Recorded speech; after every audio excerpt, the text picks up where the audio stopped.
오늘은 논리적 설계 심화에 관해서 강의하겠습니다.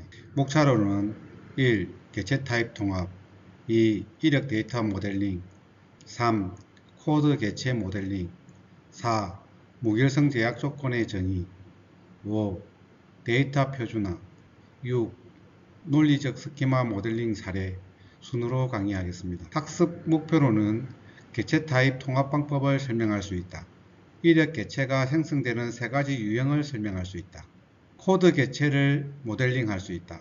개체 무결성과 참조 무결성을 바르게 정의할 수 있다.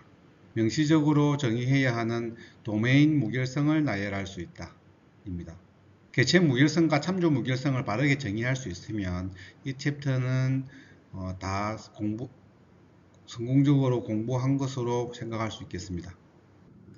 1. 개체 타입 통합 1. 개체 타입 통합 방법. 통합 방법에는 여러 가지가 있는데요. 개체 타입 통합이 가능한 경우 첫째, 기본키가 동일한 개체 타입들. 기본키가 동일하면 둘을 합칠 수가 있다는 겁니다. 2. 기본키가 상호 식별자가 되는 개체 타입들. 상호 식별자가 되면 이것들도 통합을 할 수가 있다는 거예요. 3. 기본키와 속성이 비슷한 개체 타입들. 이것들도 통합이 가능하다는 이야기입니다. 예를 들면 기본키가 동일한 개체 타입의 통합을 먼저 봅시다. 통합된 개체 타입은 통합 전 개체 타입들의 모든 속성을 포함하고 필요한 경우 새로운 속성을 추가하거나 속성 이름을 변경할 수 있다. 여기에서 보면 부동산 소유자와 부동산 세입자 두 릴레이션이 있는데 등록번호 이렇게 기본키가 같습니다. 그래서 이것을 통합을 하려고 하니까 일단 릴레이션 개체 이름은 이렇게 두 개를 통합할 수 있는 이름으로 새로 설정을 했고요. 등록번호와 등록번호가 같기 때문에 이거는 하나의 등록번호로 했습니다. 나머지 소유자명과 세입자명은 멀티 밸류이기 때문에 구분으로 해서 갔습니다. 그 다음 주소와 휴대폰 같기 때문에 그대로 두 가지가 옮겨갔습니다.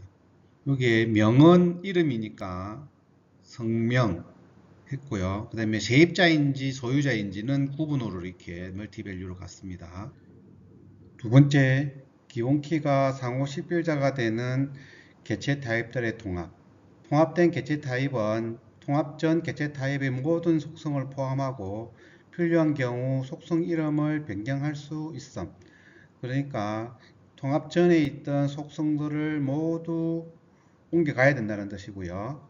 그래서 중복이 되면 하나만 하면 되겠죠. 그리고 필요한 경우에는 속성 이름을 바꾸어서 모든 속성이 포함되도록 한다는 겁니다. 예를 보면 회원, 할인 회원, 특별 회원이 있습니다. 이것들은 보면 공통적으로 다 회원이라는 거죠. 그래서 회원 번호, ID 이렇게 공통된 것들이 있습니다. 그래서 서로 상호 식별자가 되었죠. 그래서 이 ID가 이렇게 서로 식별자가 되었던 겁니다. 회원은 전체적으로 회원을 갖고요. 회원, 할인 회원, 특별 회원을 모두 묶어서 회원이 되었다는 겁니다. 두 번째는 회원 번호로 기본 키로 갖고 그 다음에 공통적으로 있는 게 ID죠. 그래서 ID 이것들도 한 개로 ID로 갖고요. 그 다음 패스워드, 이름, 주소, 휴대폰, 등록일자 모두 이쪽으로 다 옮겨갔습니다. 여기도 똑같이 패스워드가 있고 이름 이렇게 있죠. 회원번호도 여기 이 회원번호가 있고요. 주소는 공통된 것이 아니지만 어쨌든 다 속성을 포함해야 되기 때문에 있고요. 휴대폰 다 같습니다. 할인율은 없기 때문에 특별히 추가를 했습니다. 등급도 특별 회원 등급으로 이름을 바꾸어서 갔습니다. 기본키와 속성이 비슷한 개체 타입들의 통합. 기본키와 속성이 비슷하고 각 속성의 도메인이 비슷한 경우 새로운 개체 타입을 만들어서 통합할 수 있음. 새로운 객체 타입은 이전 객체 타입들의 모든 속성을 포함하고 필요한 경우 속성 이름을 변경하거나 새로운 속성을 추가할 수 있음. 여기서 보면 업무 요청과 업무 완료가 있습니다. 이것을 통합을 하면서 이름을 업무 관리라고 했는데요. 이게 기본 키와 속성이 비슷하다고 했고 각 속성의 도메인이 비슷한 경우라고 했기 때문에 두 개가 비슷한지를 보면 요청 번호와 완료 번호 좀 비슷하고요. 요청 일자와 완료 일자가 좀 비슷하고요. 요청 내용과 완료 내용도 비슷하고요. 요청 부서와 완료 부서, 담당자와 담당자는 어떤 내용은 다를 수 있겠지만 도메인은 같습니다. 그래서 업무 요청, 업무 완료를 합쳐서 업무 관리로 이름을 바꿨습니다. 그 다음에 요청 번호와 완료 번호는 그냥 합쳐서 작업 번호라고 했고요. 요청 일자와 완료 일자를 합쳐서 일자라고 했고요. 요청 내용과 완료 내용을 합쳐서 내용이라고 했고요. 요청 부서와 완료 부서를 합쳐서 부서라고 했고요. 그 다음 담당자와 담당자는 그냥 똑같았기 때문에 담당자로 했는데 여기에서 업무 구분은 여기 업무 요청이냐 업무 완료냐 이거에 따라서 구분이 있어야 되기 때문에 하나로 합쳤기 때문에 구분으로 갔습니다. 그래서 구분을 해서 요청이냐 완료라는 뜻을 가지도록 만들었습니다. 이렇게 해서 개체 통합을 할 수 있다는 겁니다. 개체 타입 통합 시 유의사항 논리적 설계 단계에서는 가능한 모든 개체를 각각 상세히 표현함. 개체 통합은 물리적 설계 단계에서 고려해도 됨. 논리적 설계 단계에서는 가능한 모든 개체를 상세히 표현해야 놓치지 않고 그리고 확실하게 확인하고 넘어갈 수 있다는 겁니다. 개체 통합은 물리적 설계 단계에서 고려해도 되니까 꼭 다 할 필요는 없다는 뜻입니다. 트랜잭션이 통합된 개체 타입에 대해서 발생했는지 분리된 개체 타입에 대해서 발생했는지 조사하여 전자이면 개체 타입 통합을 고려한 트랜잭션이 통합된 개체 타입에 대해서 발생했으면 통합을 고려해야 된다는 겁니다. 데이터와 트랜잭션 양이 많지 않다면 개체 통합을 고려함. 그러니까 데이터 양이 그렇게 많지 않다면 굳이 별개의 개체로 두지 않고 그냥 통합을 해서 데이터 중복이 생기더라도 많지 않기 때문에 통합을 해서 사용한다는 겁니다. 데이터와 트랜잭션 양이 많은 경우 트랜잭션이 통합된 개체 타입에 대해 발생할 때만 개체 통합을 결정합니다. 여기에 3번에서 트랜잭션이 통합된 개체 타입에 대해서 발생하는지 이럴 때만 확인을 해서 통합을 하는데 이것도 이제 많은 경우에 그렇다는 얘기죠. 개체 타입 통합의 장점 불필요한 조인이 제거되어 성능이 향상됨. 통합이 되면 한 개의 테이블로 데이터들이 모아지기 때문에 성능이 향상이 되죠. 정보 조회가 용이함. 그렇죠. 두 개 있을 때보다는 한 개로 통합이 되어 있으면 정보를 같이 불러올 수 있기 때문에 조인을 할 필요가 없죠. 비슷한 속성이 통합되므로 중복이 제거됨. 그 중복된 것들을 합쳐서 한 개로 했고 나중에 구분을 넣어서 요청인지 완료인지를 구분을 주어서 했기 때문에 이 두 가지 속성만 있고 앞에 또 중복된 것들이 많이 있었죠. 이것을 두 줄로 하지 않고 한 줄로만 하고 여기만 항목을 추가했기 때문에 중복이 제거가 된 거죠. 2열 다이어그램이 간결해짐. 개체가 여러 개 있었던 것보다는 한 개로 줄어들었기 때문에 여러 개의 개체를 표현한 것보다는 2열 다이어그램이 더 간결해지겠죠. 물리적으로 관리해야 하는 테이블 수가 감소함. 개체마다 테이블들이 만들어질 텐데 이렇게 만들어진 테이블을 한 개로 만들 수가 있기 때문에 테이블 수가 감소할 수밖에 없습니다. 개체 타입 통합의 단점 데이터 모델만으로 업무 흐름을 파악하기 어려움. 업무별로 테이블들을 쭉 보통 만들어 놓는데 이것들을 통합을 해버리기 때문에 업무 흐름을 정확하게 파악하기가 쉽지 않을 수도 있습니다. 업무 확장에 따른 데이터 모델 변경 시 유연하지 않음. 이게 합쳐져 있기 때문에 이걸 확장을 하거나 할 때는 좀 중복이 생길 수도 있고 새롭게 다시 만들어야 될 경우도 생길 수도 있죠. 많은 양의 데이터가 한 군데에 집약되므로 성능이 저하될 수 있음. 그렇죠. 여러 가지 데이터들이 한 테이블로 크게 잡아서 만들어지기 때문에 데이터가 많이 들어가게 됩니다. 이 같은 경우엔 테이블을 적당하게 나누거나 해서 성능을 향상시킬 방법을 찾아야 되는데 어쨌든 데이터가 많이 집약되면 성능이 저하될 수 있다는 건 사실입니다. 2. 이력 데이터 모델링.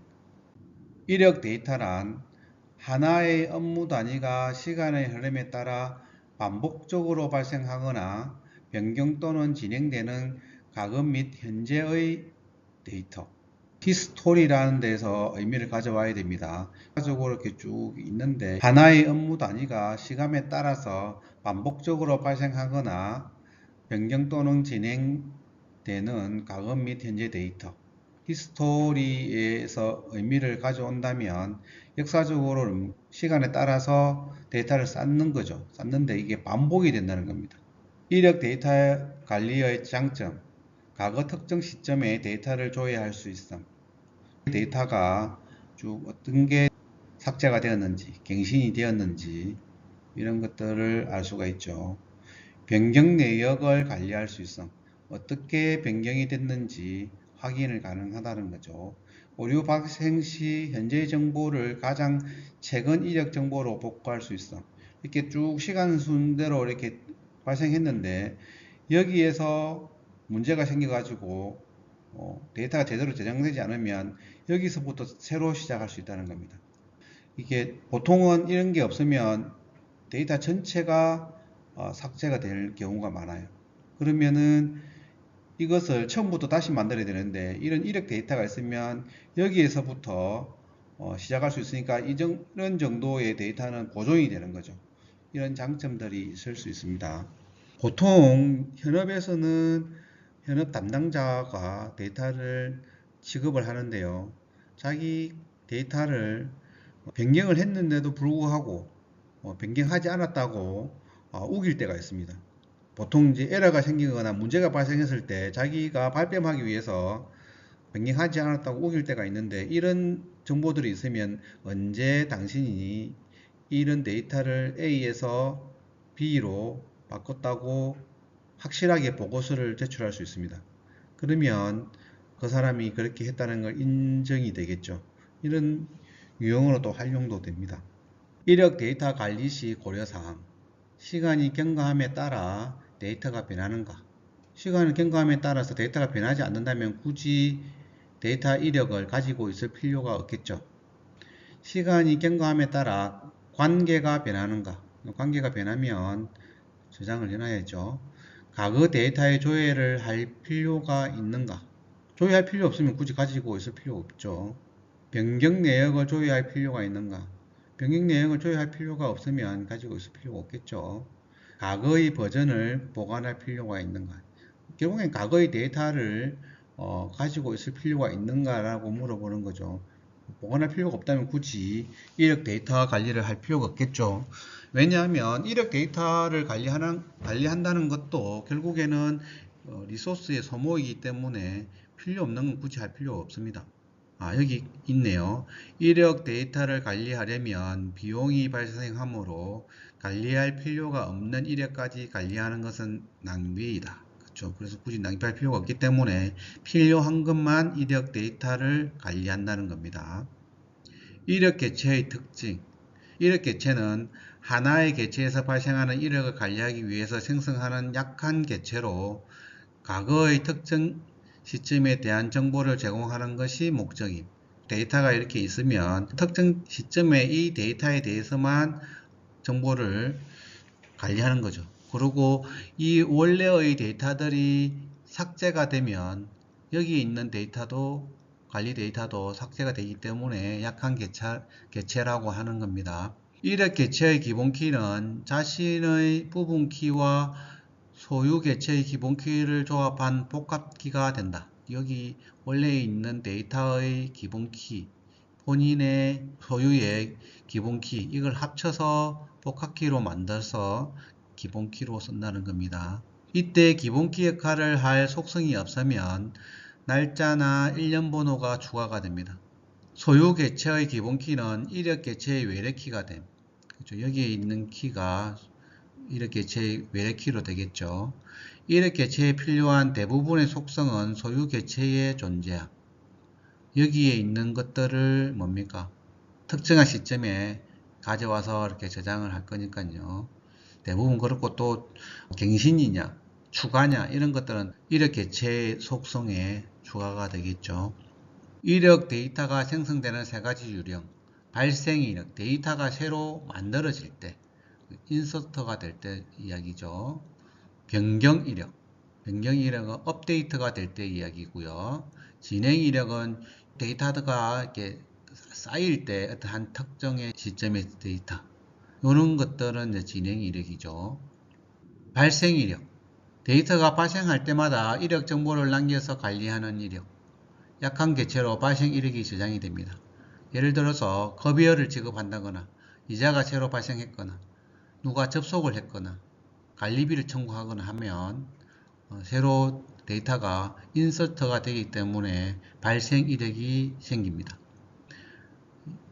예를 들면 매월 지급되는 사원의 급여 내역을 이렇게 보면 지급하다 하면 사원에게 급여를 지급하다가 됐죠. 그래서 한 사원에게 급여가 매달 지급이 되기 때문에 1대 N의 관계였습니다.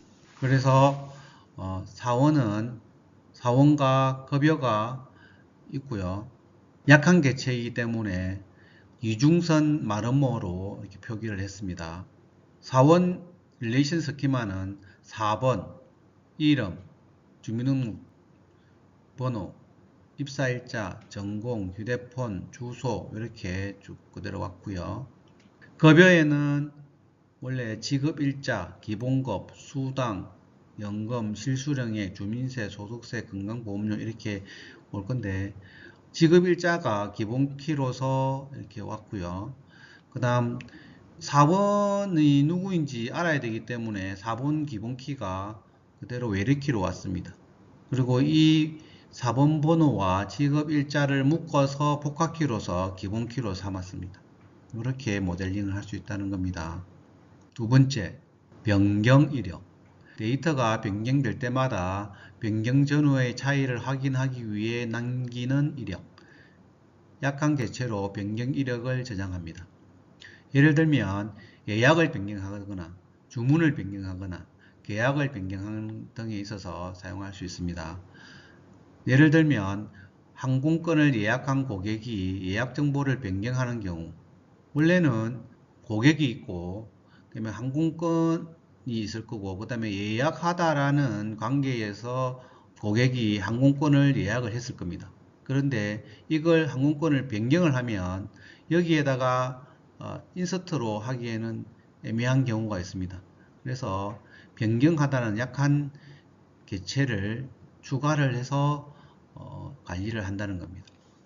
항공권 예약을 변경을 하는 겁니다. 그 변경할 때 그 개체는 변경 내역이 되겠습니다. 항공 예약에는 원래 예약에 있었던 속성들이 그대로 다 왔고요. 변경 내역에는 변경 출발 일시, 도착 일시, 변경 요금, 수수료 뭐 이렇게가 있겠죠. 그리고 변경 일시가 제일 중요하겠죠. 이렇게 해서 그대로 속성들이 이렇게 쭉 오긴 했는데 중요한 것은 항공 예약에 있는 기본키 예약 번호가 그대로 외래키로 이렇게 온다는 겁니다. 그걸 묶어서 변경 내역의 기본키로 삼았습니다. 이렇게 한다는 겁니다. 진행 이력. 진행 이력은 직원 채용이나 학생 선발, 공사 진행과 같이 업무가 진행되는 상황을 관리하기 위해 남기는 이력입니다. 세부 업무가 어떻게 진행되는지 알 수 있도록 약한 개체로 진행 이력을 저장합니다. 이렇게 쭉 있으면 여기에서 한 시점, 또 쭉 데이터 쌓이다가 또 여기에서의 한 시점, 이렇게 저장하는 겁니다. 이거는 시간상의 흐름이겠죠. 그래서 지원자가 지원을 하는데 진행 이력으로서 저장을 한다는 겁니다. 지원자는 지원번호, 이름, 휴대폰, 주소, 접수일시라는 속성을 쭉 가지고 있죠. 그 다음 진행 이력은 진행 상태 코드, 담당자, 진행 일시, 진행 결과 이런 개체가 그대로 같고요. 지원자의 지원번호가 이렇게 외래키로 왔습니다. 그리고 진행 상태 코드가 이렇게 쭉 왔겠죠. 여기에서 보면 데이터들이 진행 상태가 단계 1 하고 담당자 진행 일시가 쭉 바뀌겠죠. 그럼 진행 결과 그 다음 날에도 진행 코드 단계 1 그죠? 담당자 진행 일시는 다음 날 되겠죠. 플러스 1일 그죠? 진행 결과 이렇게 쭉 데이터들이 쌓이겠죠. 그죠? 근데 바뀌는 거는 이게 쭉 데이터가 이제 그 다음날 또 생길 거고요. 이 상태가 바뀔 때, 즉, 진행 상태 코드는 뭐 단계 이제 3이 되겠죠. 그죠? 3이 되면 진행 결과가 완료로 이제 이게 상태가 변경이 되면 데이터를 쌓아서 하는데 요 단계 변할 때만 이렇게 쭉 요거는 변하지 않았죠. 그래서 요거 두 개 단계가 변할 때만 이렇게 데이터를 저장을 쌓는다는 겁니다. 시점 이력 데이터 변경이 발생한 시점만 관리하기 위해 남기는 이력 특정 통화의 환율이 변경되면 변경된 시점과 환율을 저장해서 환율이 어느 시점에 얼마로 변동되었는지 관리하는 겁니다. 요즘은 거의 초 단위로 통화가 환율이 변경이 되기 때문에 뭐 큰 의미는 없습니다만 하나의 예로서 사용되었습니다. 통화가 변동이 되는 겁니다. 이 변동이 되는 것을 변동 이력으로 저장을 하는 겁니다. 릴레이션 스키마는 통화, 변동 내역 이 두 개가 있고요. 통화에는 통화명, 국가명, 변동 내역은 통화명이 언제 얼마로 변동되었는지 약한 개체로 변동 이력이 생겼습니다. 좀 이름이 조금 바뀌었는데요. 이해하시기 바랍니다. 이렇게 해서 만들면 가장 최근의 환율은 어떻게 구하느냐. 그러니까 현재의 환율은 얼마인가 이렇게 찾을 때는 일단 통화명은 KRW 한국 통화명은 KRW입니다. 그래서 코리아 원을 뜻하는 거고요. 변동 내역 테이블에서 통화명이 KRW라는 통화를 가져와 가지고 변동일시가 재고 큰 거를 찾으면 최근에 변동일시를 찾아오게 되는데요. 이 변동일시가 왜 재되냐 하면 날짜는 값들을 가집니다. 우리가 2024년 1월 1일도 사실은 컴퓨터는 값을 가집니다. 숫자 형태의 값을 가지고요. 2024.12월 28일도 숫자 형태의 값을 가집니다. 이렇게 시간이 지남에 따라 그 주어진 시간의 값을 가집니다. 그래서 이것을 최대값으로 하면 가장 최근 것의 날짜를 조회하게 됩니다. 이 조회한 것을 다시 환율을 조회를 하면 한국 통화의 현재의 환율을 구할 수 있다는 겁니다. 조금 복잡하죠. 최신 정보를 자주 검색하는 경우에는 최신 여부를 속성을 추가해서 모델링합니다. 최신 여부라는 속성을 한 개 더 추가를 했습니다. 그러면은 환율이 어느 순간에 여기 있었는데 이게 최신이죠. 그럼 yes. 그리고 다시 또 데이터가 추가가 됐습니다. 그러면 이거는 지우고 여기에다가 s 그리고 또 데이터가 또 추가가 되면 이것을 지우고 여기에다가 s 이렇게 하면 이 s인 부분만 조회를 하면 최근의 통화가 됩니다. 그래서 똑같이 했는데 최신 여부만 속성을 추가했습니다. 이렇게 하면 조회를 어떻게 하냐면 변동 내역 테이블에서 동화명은 KRW, 최신 여부가 YES인, AND 조건이죠. 그래서 YES인 그걸 찾으면 KRW에 환율을 조회하게 됩니다. 뭐 이렇게 할 수도 있고 앞에 것처럼 할 수도 있는데, 앞에 것 같은 경우엔 넣을 때는 편한데, 그러니까 최신 여부라는 칼럼을 업데이트를 하는 게 없어서 넣을 때는 편한데, 최신 현재의 환율을 조회할 때는 좀 복잡하고 리소스가 상당히 소모가 됩니다. 근데 이 같은 경우에는 넣을 때는 좀 귀찮은데 조회해 올 때는 조금 편하죠. 서로 장단점이 있는데, 이렇게 해 놓으면 개발자나 DBA가 볼 때 조금 보기가 편하죠. 이해하기 편하기 때문에 이런 식으로도 많이 활용은 합니다. 선분 이력. 선분 이력은 데이터 변경이 발생한 시작 시점부터 종료 시점까지 전체 시간을 관리하는 것. 예를 들면 여러 지역을 순회하는 공연이 특정 기간에 개최된 지역 관리. 공연은 공연 아이디와 제목, 제작사가 있고요. 이것을 개최를 합니다. 개최를 하고 나면 약한 개최로서 개최 내역들이 발생하게 되겠죠. 이것을 시작 일자와 종료 일자, 그리고 전체의 시간을 관리하는 걸 선분 이력이라고 합니다. 그래서 릴레이션 스키마는 공연, 공연 아이디, 제목, 제작사 이렇게 속성을 가졌고요. 개최 내역은 공연 아이디, 시작일자와 공연 아이디 이걸 가져와서 기본 키로 삼았고요. 그다음에 종료 일자와 지역명이 속성이 되었습니다. 2024년 9월 1일부터 9월 30일 사이에 공연 아이디가 C0112인 공연이 개최된 지역을 검색하는 명령문은 공연 개최 내역이라는 테이블에서 가져오는데요. 조건은 공연 아이디가 C0112이고요. 날짜는 시작 일자는 2024년 9월 1일부터 2024년 9월 30일 사이에 있는 데이터를 가지고 오면 시작 일자와 종료 일자, 지역명을 가져와서 공연이 언제 시작되어서 언제 끝났고 어느 지역에서 공연이 되었는지 확인할 수 있다는 겁니다. 이렇게 하는 것을 선분 이력이라고 합니다. 3. 코드 개체 모델링. 코드 개체란 정보를 간단히 표현하기 위해 기호를 나타내는 개체. 실제 업무에서 사용하는 코드도 있고 데이터를 효율적으로 표현하기 위해 논리적 설계 단계에서 생성하는 코드도 있어. 실제 업무에서 사용하는 코드도 굉장히 많고요. 논리적 설계 단계에서 생성하는 코드도 생각보다 많습니다. 그래서 이것들을 잘 이해하시길 바랍니다. 코드 구분. 코드는 한 개의 속성만 표현하는 코드가 있고요. 여러 개의 속성을 표현하는 코드가 있습니다. 예를 들어서 수학 파이는 속성이 하나밖에 없죠.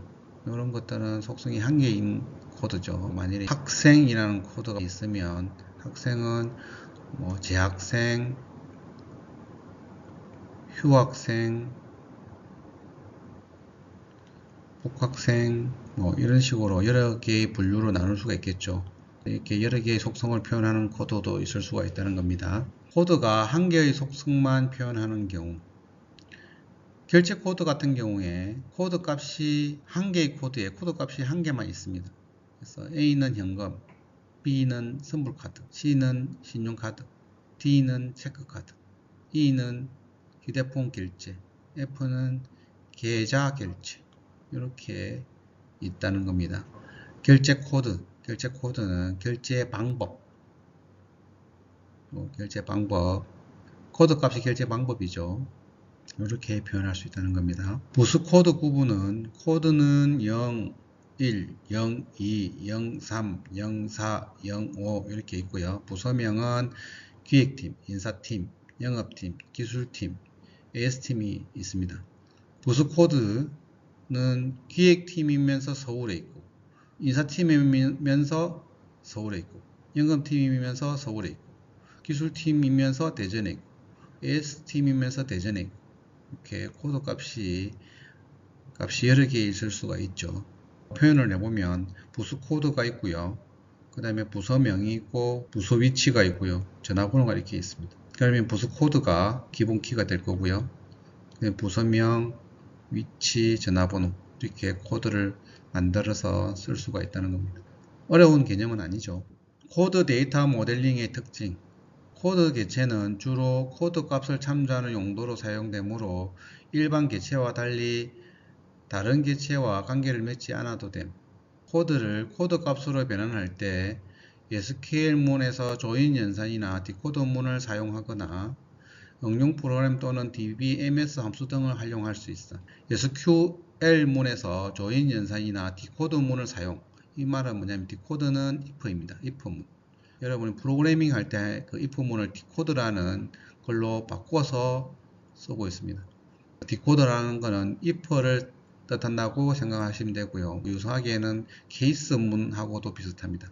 그래서 이런 경우에는 코드가 0일인 경우에는 뭐다. 2인 경우에는 뭐다. 이렇게 표현할 수가 있다는 겁니다. 또는 프로그램에서 아예 if 해서 0일이면 then 뭐는 뭐다. 이런 식으로 표현할 수도 있다는 겁니다. 또는 DBM에서도 프로그래밍을 할 수가 있어요. 그 안에서 if문을 사용해서 쓸 수도 있다는 겁니다. 4. 무결성 제약 조건의 정의. 무결성 제약 조건은 아주 중요한 개념이고 RDBMS에서는 굉장히 중요한 개념이고 많이 쓰고 있기 때문에 꼭 이해를 하시고 넘어가야 됩니다. 무결성 제약 조건이란 DB에 저장된 데이터의 정확성과 일관성 유지를 위해 DB가 항상 만족해야 하는 조건, 항상입니다. 실수나 오류로 인해 부정확한 데이터가 저장되는 것을 사전에 방지하여 데이터의 정확성, 일관성, 신뢰성, 유효성 등을 보장하려면 무결성 제약 조건을 세심하게 정의해야 합니다. 부족한 데이터가 들어가면 엉터리 데이터가 되기 때문에 이것을 미리 사전에 방지해서 일관성, 신뢰성, 유효성을 보장하기 위해서 무결성 제약 조건이라는 것을 이행을 하는 겁니다. 개체 무결성. 기본 키를 구성하는 속성은 반드시 값을 가져야 하고 유일성을 보장하는 최소한의 집합이어야 한다는 제약 조건입니다. 기본 키는 무조건 값을 가져야 됩니다. 널 값을 가지면 안 된다는 겁니다. 그래서 난널이고요. 그 다음에 유일성을 보장하는 최소한의 집합, 유일해야 된다는 겁니다. 중복도 안 된다는 겁니다. 개체 무일성의 세 가지 규칙. 규칙 1. 기본 키를 구성하는 속성은 널 값을 가져서는 안 된다. 조금 전에 설명했죠. 규칙 2. 기본 키는 개체를 유일하게 식별할 수 있어야 된다. 유일성 이야기입니다. 규칙 3. 기본 키는 유일성을 보장하는 최소한의 속성 집합이어야 한다. 여러 개를 갖고 기본 키가 포함되어 있으면 다른 것도 갖다 붙여도 유일성을 보장하긴 하죠. 근데 이런 거 떼더라도 유일성을 보장하는 최소한의 속성 집합, 요걸 말하는 겁니다. 아토믹이라는 용어 들어보셨죠? 개체 무결성은 기본키를 정의하면 묵시적으로 정의되지만 기본키가 잘못 정의되면 개체 무결성이 보장되지가 않은. 개체 무결성은 기본키를 만들 때 이미 묵시적으로 정의가 됩니다. 그래서 따로 뭐 정의를 할 필요는 없는데 기본키가 잘못 정의되면 개체 무결성이 보장되지 않기 때문에 기본키를 잘 정의해야 된다는 뜻입니다. 기본키 검토 사례. 대학생 릴레이션에서 학번, 아이디, 이름, 생년월일, 전공 코드 이렇게 속성이 있습니다. 이것들을 갖고 어떤 것이 기본키가 될 수 있는지 후보를 만드는 겁니다. 학번, 학번 될 것 같긴 한데 일단 후보를 뒀습니다. 아이디도 마찬가지고요. 이름은 기본적으로 동일 이름의 사람이 여러 명 있을 수 있기 때문에 생년월일을 하고 같이 묶었습니다. 좀 그럴듯하긴 합니다. 그 다음 학번과 이름 유일하죠. 학번과 전공 코드도 유일합니다. 자, 이걸 갖고 검토를 해봅시다. 규칙 1. 난널이냐? 그러니까 빈칸이 올 수 있냐 이거죠. 학번은 없을 수가 없기 때문에 난널은 빈칸이 못 오는 거죠. 그래서 난널의 조건을 만족합니다. 아이도 무조건 아이디를 가져야 되기 때문에 규칙 1을 만족합니다. 이름과 생년월일, 이름과 생년월일도 난널 규칙을 만족합니다. 학번과 이름, 이것도 규칙 1을 만족하죠. 학번과 전공 코드도 만족합니다. 이거는 좀 잘못된 것 같습니다. 만족합니다. 규칙 2, 유일하냐? 학번은 유일하죠. 아이디도 유일하죠. 이름과 생년월일은 이름도 같고 생년월일이 같은 경우가 아주 희박하지만 있을 수도 있겠죠. 그래서 유일성을 만족하지 않습니다. 학번과 이름은 이미 학번이 유일하기 때문에 학번과 이름은 유일성을 만족합니다. 학번과 전공 코드는 학번이 유일하기 때문에 규칙 2를 만족합니다. 규칙 3, 최소성. 학번 한 개 자체만으로도 충분합니다. 그죠? 이거 한 개만 유일하니까. 아이디도 최소성을 만족합니다. 이름 같은 경우에 이름하고 생년월일이니까 최소성을 만족하죠. 학번하고 이름은 이렇게 잘랐을 때 학번으로도 충분히 최소성을 만족하기 때문에 최소성을 두 개를 합치면 최소성을 만족하지 않습니다. 학번하고 전공 코드로 만들어진 코드는 잘랐을 때 학번 한 개만으로도 충분히 최소성을 만족하기 때문에 학번과 전공 코드를 합쳐서 만든 것은 최소성을 만족시키지 못합니다. 그래서 세 가지 규칙을 모두 만족하는 키들을 찾아보니까 이 두 개만 해당되고요.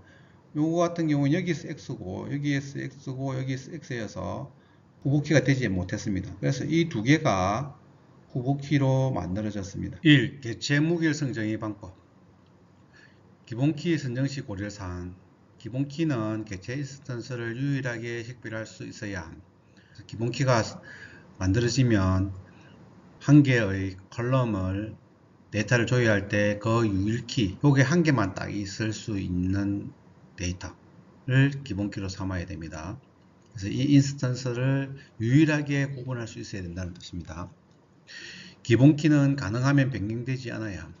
거의 변경되지 않아야 하고, 만일에 변경되면 새로운 개체 릴레이션으로 만들어야 될 경우가 많습니다. 기본키는 데이터 보안이 요구되지 않아야 합니다. 특히 예를 들면 주민등록번호 같은 경우엔 사용하지 않는 게 좋습니다. 기본키는 반드시 최소성을 만족해야 합니다. 나중에 데이터를 쌓아 놓고 조회를 할 때 기본키를 기준으로 조회를 하게 됩니다. 이 기본키가 최소성을 만족하지 않으면 조회할 때 리소스가 많이 소모가 됩니다. 예를 들면은 이렇게 두 개의 속성으로 이루어진 기본키가 있다고 보면 요거 한 개로만 만들어질 수 있는 기본키였는데 이걸 두 개를 합쳤습니다. 합쳤으면 이 데이터들을 가지고 계속 인덱스를 만들어서 조회를 하기 때문에 인덱스를 만들 때나 조회를 할 때 시간이 많이 들거나 메모리가 많이 듭니다. 그래서 최소성을 만족해야 되는데 컴퓨터는 최소성이 만족되어 있는지 안 만족되어 있는지 모르기 때문에 사람이 만들 때 설계를 할 때 잘 만들어야 됩니다. 기본키에 대해 인덱스가 자동 생성되므로 후보키 가운데 더 작은 저장 공간을 차지하는 속성을 스택합니다. 기본키는 테이블을 만들 때 자동으로 인덱스를 만듭니다. 뭘로 가지고? 기본키를 가지고. 그래서 후보키 가운데 더 작은 저장 공간을 차지하는 속성을 가지고 기본키를 만들어야 된다는 뜻입니다. 후보키 가운데 업무 활용도가 높고 업무상 의미 있는 속성을 기본키로 스택합니다. 대학생 개체 타입에서는 아이디가 좋냐 학번을 좋냐 보면 학번으로 만드는 것이 좋다는 겁니다. 왜냐하면 학번에는 연도, 학과, 그다음에 1년 번호 이렇게 구성되어 있기 때문에 학번만 봐도 그러니까 몇 학번인지 또는 무슨 과인지 대충 짐작이 가능하죠. 이렇게 유용하게 쓸 수 있기 때문에 그런 거고요. 7. 업무에 혼란을 초래하지 않도록 기존 업무에서 의미있게 사용하던 기본키가 있으면 그대로 유지함. 기존에 그대로 사용하고 있었으면 그냥 그대로 사용한다는 해도 무방하다는 겁니다. 왜냐하면 기존에 기본키 사용하던 것들이 별 문제가 없었고 의미가 있었기 때문에 그렇게 설계된 것 아니겠습니까? 근데 또 설계를 할 때 이게 문제가 있다고 생각되면 또 바꿀 수도 있는 겁니다. 무조건 꼭 써야 된다는 건 아니고 웬만하면 그렇게 써라 이 말입니다. 2. 참조 무결성 정의 방법. 일단 참조 무결성이란 무엇인지 알아봅시다. 외래키는 반드시 비참조 릴레이션에 존재하는 기본키 값 또는 널 값을 가져야 한다는 제약 조건. 참조 릴레이션은 이게 비참조 릴레이션이죠. 여기에 기본키 값이 있습니다. 여기에 있는 기본키 값들이 여기에 외래키로 가야 된다는 겁니다. 또는 널이 들어갈 수는 있습니다. 원래 기본키 값은 널이 들어가면 안 됩니다. 널이 들어가면 안 되는데 외래키는 널이 들어갈 수도 있다는 겁니다. 널이 들어가도 된다는 겁니다. 삭제 및 수정 참고 무결성의 세부 업무 규칙. 연쇄, 캐스케이드. 부모 인스턴스를 삭제 수정하면 대응하는 자식 인스턴스도 모두 자동으로 삭제 수정하여 참조 무결성을 보장한다. 여기에 있는 데이터를 지우면 여기에서 삭제가 된다는 겁니다. 약한 개체 참조 릴레이션 같은 경우에 여기에 사원이 삭제가 되면 월급 받았던 내용들도 다 삭제가 되겠죠. 사원 1, 2, 3, 4번의 사원을 여기서 삭제를 하면 여기에 있는 1, 2, 3, 4번의 그 월급 데이터들이 많이 있겠죠. 쭉 있는 것들 이 전체가 다 삭제가 되거나 수정이 된다는 뜻입니다. 제한. 대응하는 자식 인스턴스가 없는 경우에만 부모 인스턴스의 삭제 수정이 가능하도록 제한하여 참조 무결성을 보장한다. 즉 여기에 데이터가 한 개도 없어야 여기에 1, 2, 3, 4를 삭제를 할 수가 있다는 겁니다. 여기에 데이터가 한 개라도 1, 2, 3, 4의 데이터가 만약 한 개라도 있으면 여기에 있는 1, 2, 3, 4의 데이터를 지우면 에러가 납니다. 널. 부모 인스턴스를 삭제 수정하면 대응하는 자식 인스턴스의 외래키를 널 값으로 설정하여 참조 무결성을 보장한다. 여기 데이터가 있으면 제한 같은 경우에는 아예 여기도 삭제가 안 되게끔 했는데 만일에 삭제를 하면 널 값으로 바꿔버린다는 거죠. 여기 있는 걸 그대로 그냥 널 값으로 바꿔버리면 존재하지 않는 데이터처럼 돼버리겠죠. set default, 디폴트 값으로 바꾼다는 겁니다. 부모 인스턴스를 삭제 수정하면 대응하는 자식 인스턴스의 외래키를 기본값으로 설정하여 참조 무결성을 보장한다. 이 테이블을 만들 때 set default, 즉 기본값을 설정할 수가 있습니다. 설정을 안 해놓으면 널이 되겠지만 설정을 하면 어떤 값으로 만들어지겠죠.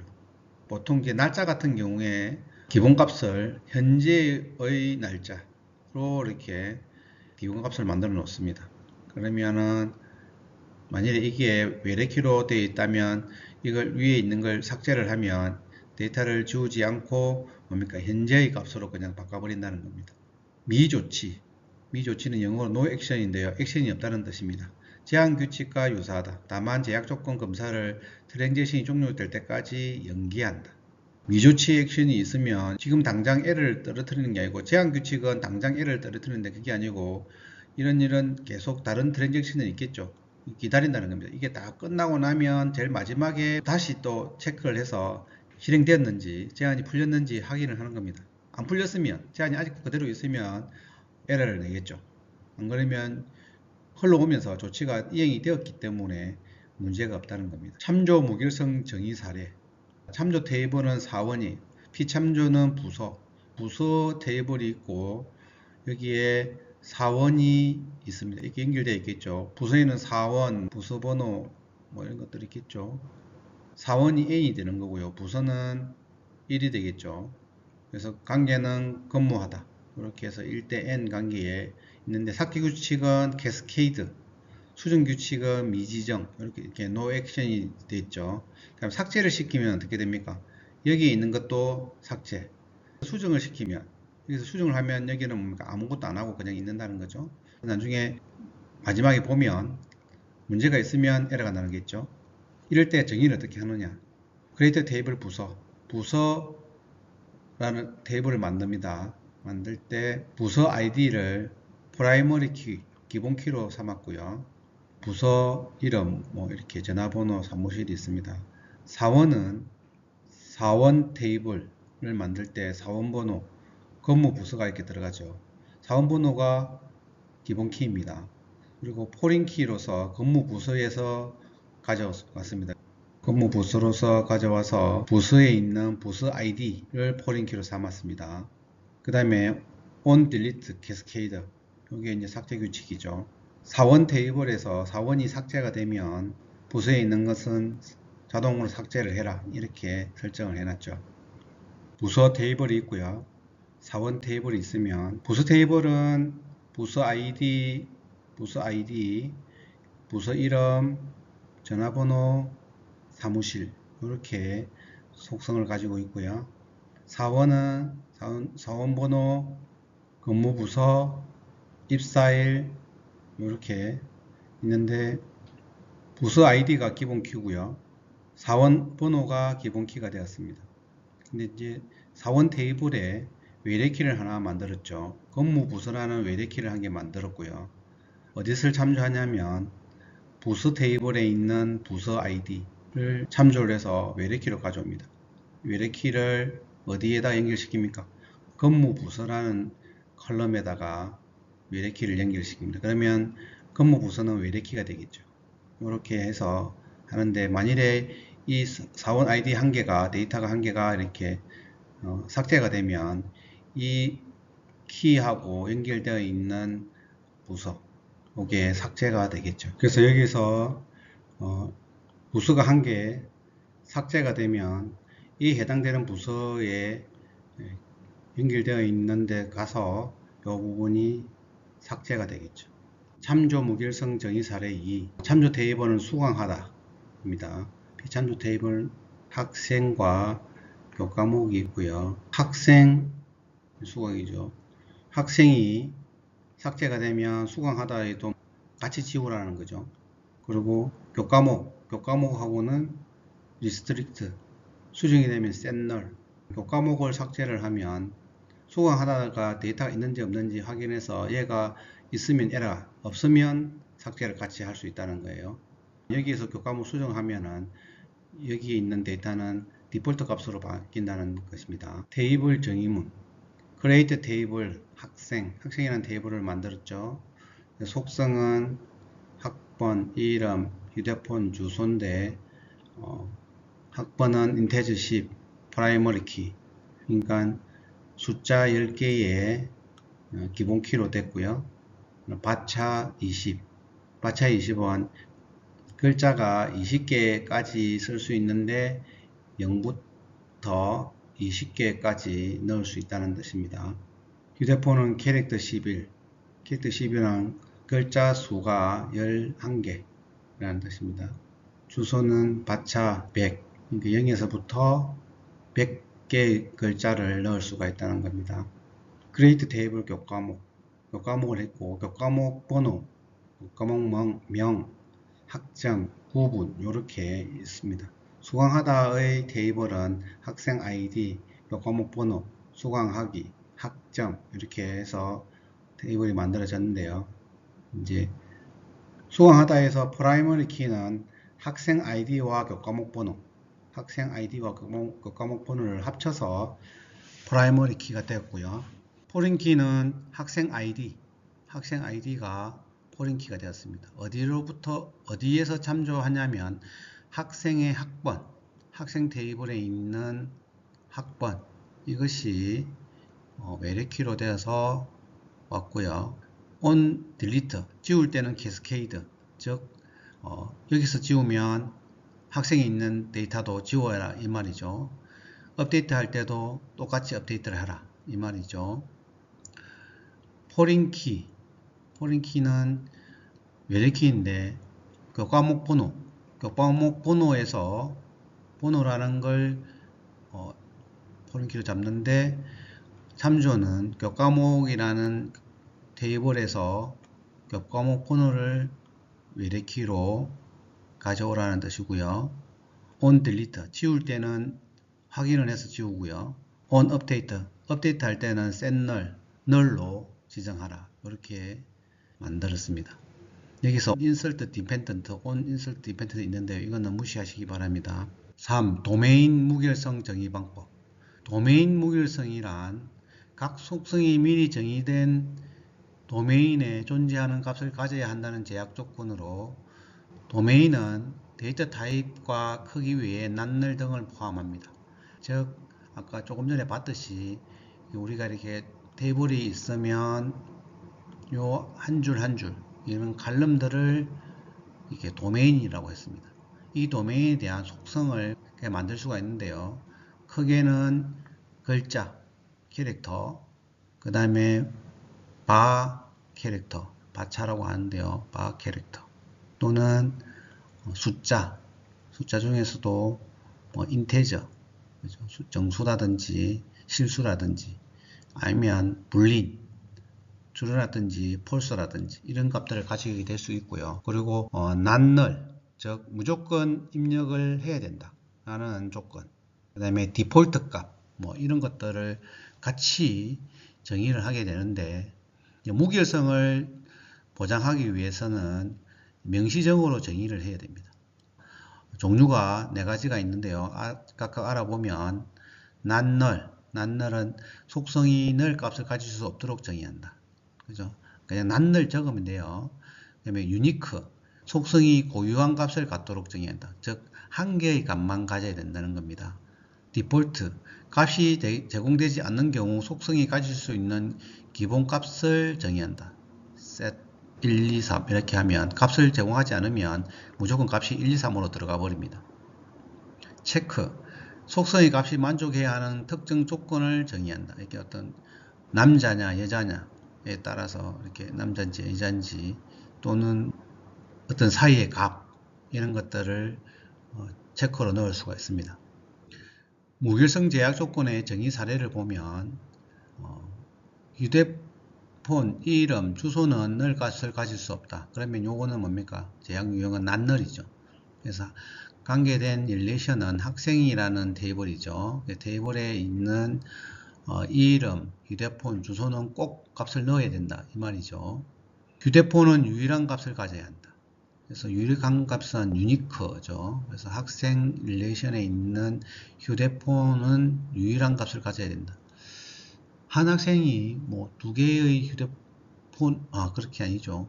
두 학생이 1개의 휴대폰을 공유할 수도 있긴 하겠지만 거의 그런 경우는 진짜 거의 없기 때문에 그렇게 되는데 이건 예의니까 그런 겁니다.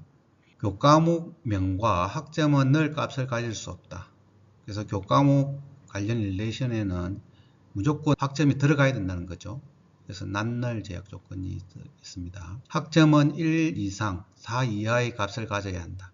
그래서 교과목에 있는 학점은 어떤 사이의 값, 즉 1과 4 사이의 값을 가져야 되기 때문에 체크 제약 유형입니다. 학점의 기본값은 3이다. 이거는 교과목 릴레이션에 있는 학점에 기본적으로는 3점이라는 거죠. 데이터를 제공하지 않으면 3점으로 자동으로 할당이 됩니다. 수강학기는 null 값을 가질 수 없다. 제약 유형은 non-null이고요. 수강하다의 릴레이션, 즉 수강하다의 테이블에서 수강학기라는 속성에 아무것도 값을 제공하지 않으면 에러가 난다는 이야기죠. 성적은 A, B, C, D, F 가운데 한 값을 가져야 한다. 그래서 수강하다라는 릴레이션에 있는 성적에는 A, B, C, D, F 또는 null 값을 가질 수 있겠죠. 그래서 이거는 여러 가지 값을 가지기 때문에 체크 제약 유형이 되겠습니다.